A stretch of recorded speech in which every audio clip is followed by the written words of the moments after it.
questions, comments? Yes. If you can go some slides back. Yeah. I'm just curious and interested in knowing. We have these stages. I'm just interested in knowing who does what. For example, who decides what kind of data do we have?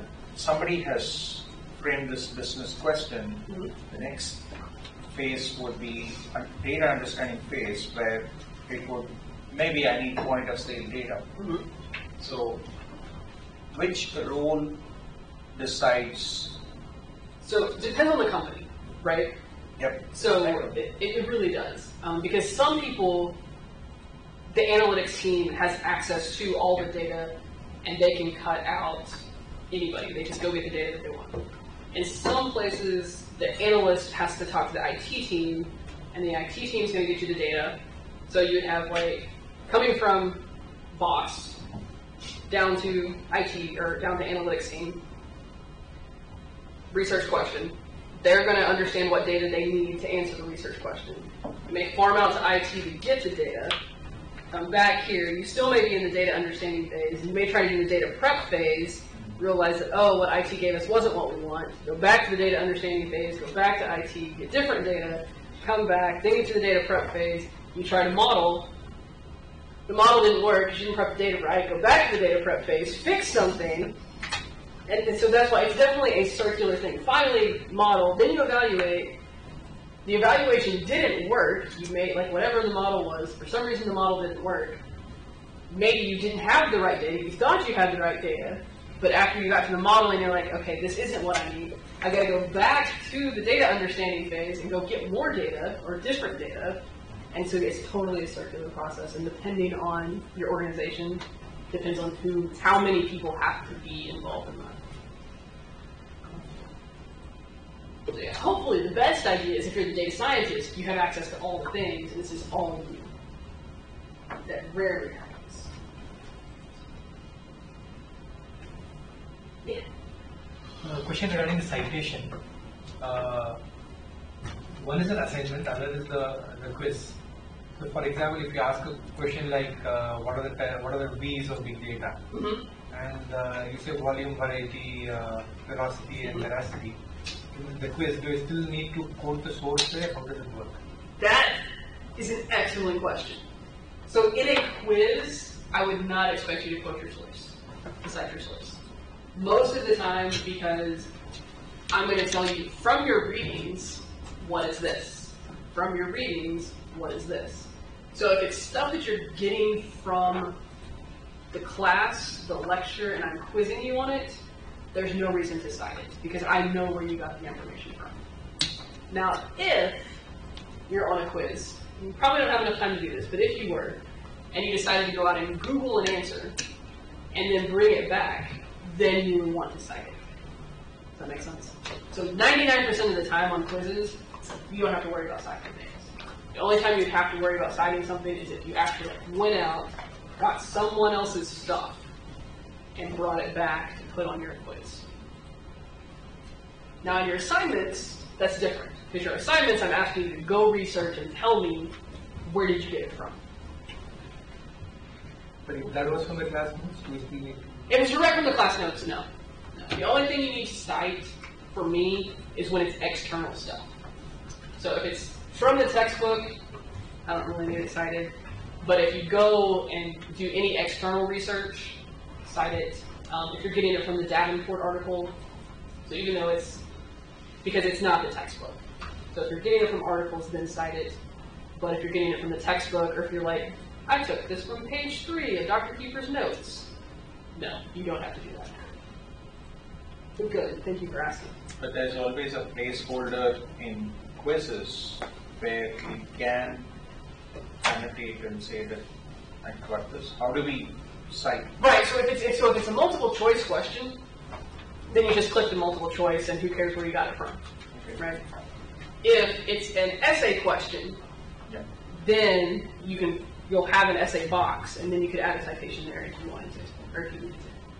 Yeah, but for multiple choice questions, you just have to, so wherever you got the information from, as long as you pick the right choice, You're good. See, this is first week, good questions. So how did she work? Because you know you have to figure out the professors, right? Right. You're like, yeah, I've been there, done that. I will try to be as transparent as possible. Okay? So if you have questions, I'd much rather you ask, because I'd much rather you spend time trying to figure out analytics than figure out Dr. Keeper. Okay? So I'll just be real open and honest with you with hand up. Yes. So I have a question about types of analytics. So in orientation, we played an ERP game and we used the data from it to do some analytics. So there was this point where we had to make recommendations, like where to expand my company. So can I call that as prescriptive analysis? Because I'm trying to recommend something. So would that be prescriptive analysis?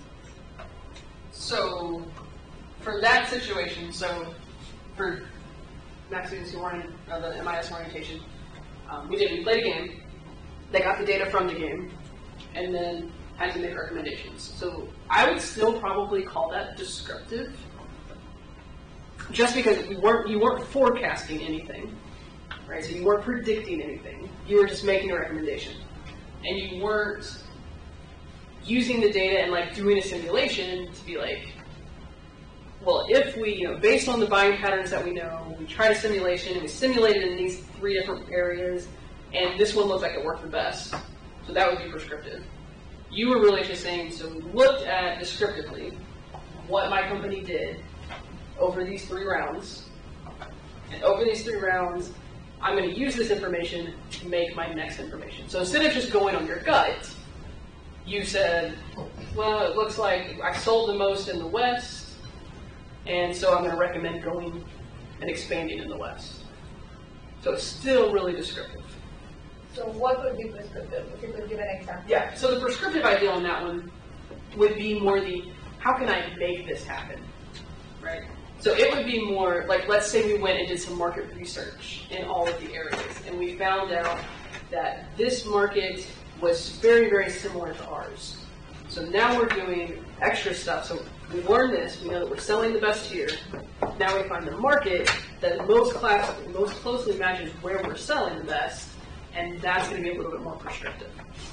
Or, like I kind of said, if you wanted to do, like, let's figure out customers, again, kind of the market research, and now I can simulate, if I was to put my product over here, what would happen? Yes, this idea did work, or no, this idea didn't work. So it's kind of that next step of kind of the artificial intelligence piece, kind of what would happen next. And that's why not a lot of people are doing it. Yeah, so just because you're making recommendations does not mean prescriptive. You can make recommendations based on, so like right now, if I put 3 products in front of you, and I told you the average profit margin on each, just by using the average, you could tell me which one I should sell more of, or where I should focus my marketing. All that is a descriptive statistic. It's just the mean. But you're still going to make a recommendation on it. Right. Yeah. That's a great question. What if I'm a product manager and I suddenly I have a vision of, say, doubling the sales of market, whatever, and I launch a survey. What would mean most to you as a customer? And I throw it open to 1 million customers and ask them,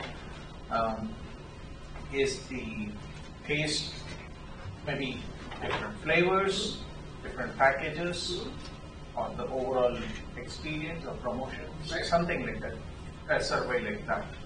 And based on that, I would probably take some necessary steps. It could be change in packaging, flavor, whatever. Would that be something like a prescriptive one? So I don't have it today, but then... So I would still say the analytics themselves would still be descriptive. So even though you're trying to make those future predictions, right, so you're not actually making a model that's predicting anything. You're not doing a simulation. You're doing, so the survey itself would be descriptive. And then that may lead to focus groups, that may lead to a change in product, that may lead to other things. So, but even though it's leading to something in the future, doesn't mean it's actually a prescriptive thing.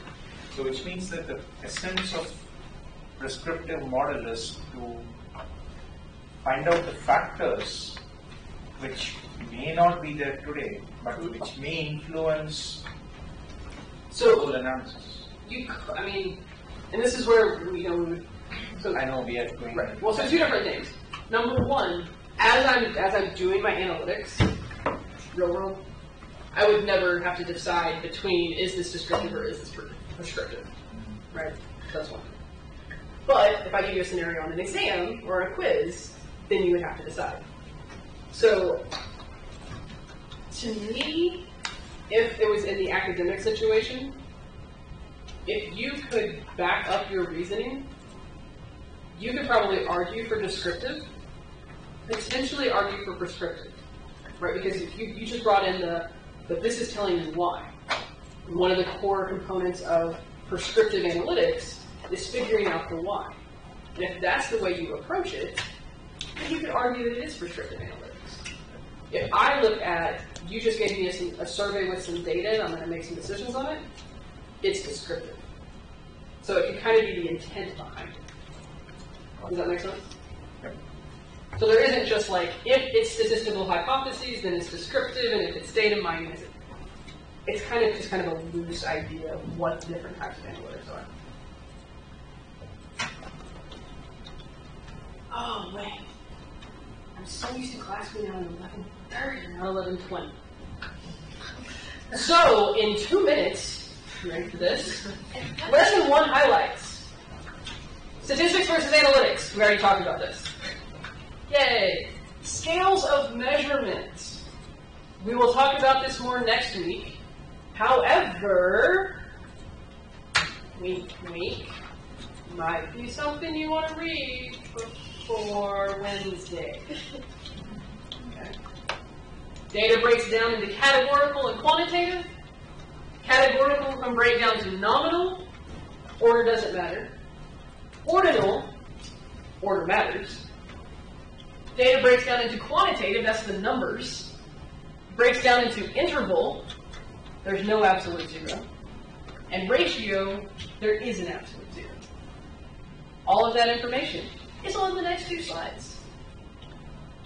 Okay. The question of this is really easy. But we'll go over this more next week when we actually talk about visualizing these different types of data. Statistical inference, the difference between a population and a sample. You guys think you know that? Population, big group. Sample, little group you get from the big group.